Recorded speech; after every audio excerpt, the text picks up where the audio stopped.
Eto pa mga bossing ko, ang isa sa mga subok na dapat nating gawin upang sa ganon ay mas higit na lumevel up ang ating swerte.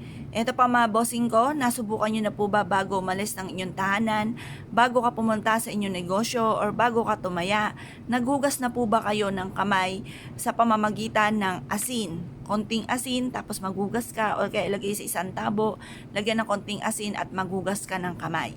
Ito pa mga bossing ko ay tutulungan ka para maalis ang mga kamalasan sa mga kamay po ninyo na siya nagiging dahilan kung bakit lagi kang gastador, tapos parang hindi ka mapakali pag kahit nagkaroon ka ng pera, parang hindi ka makatulog, hindi ka mapakali, parang ang dami-dami mong iniisip na bilhin, luho ka agad.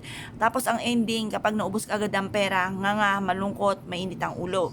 Ngayon, kung ikaw ay isa sa mga ganyan mga bossing ko, kasi ganyan din ako dati, at ako pa mga bossing ko ay parang di mapakali, ang dami kong iniisip na bilhin, sabik ako sa lahat ng bagay, kaya ang dami-dami kong gustong bilhin mga bossing, parang pag nagkaroon lang ng pera, isip ka agad kung paano ito uubusin, paano ito gagastusin. Ako pa may tuturo sa inyo na isa sa mga subok na napakaswerte. Subukan nyo po ito mga bossing ko, at ito'y makakatulong upang sa ganon, mas higit na lumevel up ang swerte po ninyo. Proven po ito na napakaswerte, basta't may 100% kang paniniwala sa mga gatong mga pamamaraan. Kailangan lamang po ninyo ng asin, tapos tubig. Ngayon, sa umaga nyo po ito gagawin bago pagka nakapaligo ka na at ikaw po ay papaalis na, bago ka umalis ng inyong tahanan, kayo po muna ay maghugas ng asin bago ka umalis. Mag-wish ka, yayaman ako at magiging matagumpay, magkakaroon ako ng napakaraming pera. Ganun ang mga pag-wish na walang gamit na sana, direct to the point. Mapapasin ninyo, iaadya kayo nito kung saan lagi kayo ay suswertihin.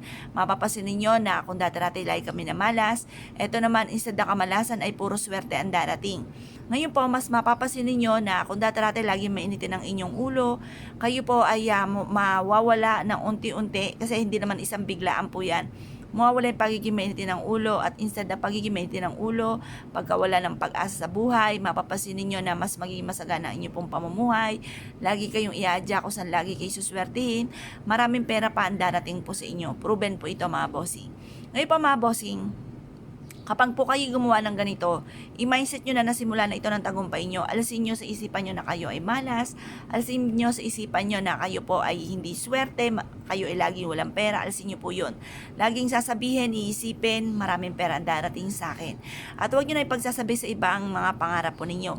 Ang madalas na hindi pagpapatupad sa ating mga pangarap, yung ba tipong nauudlot ang swerte dahil nasasabi nyo kaagad sa iba.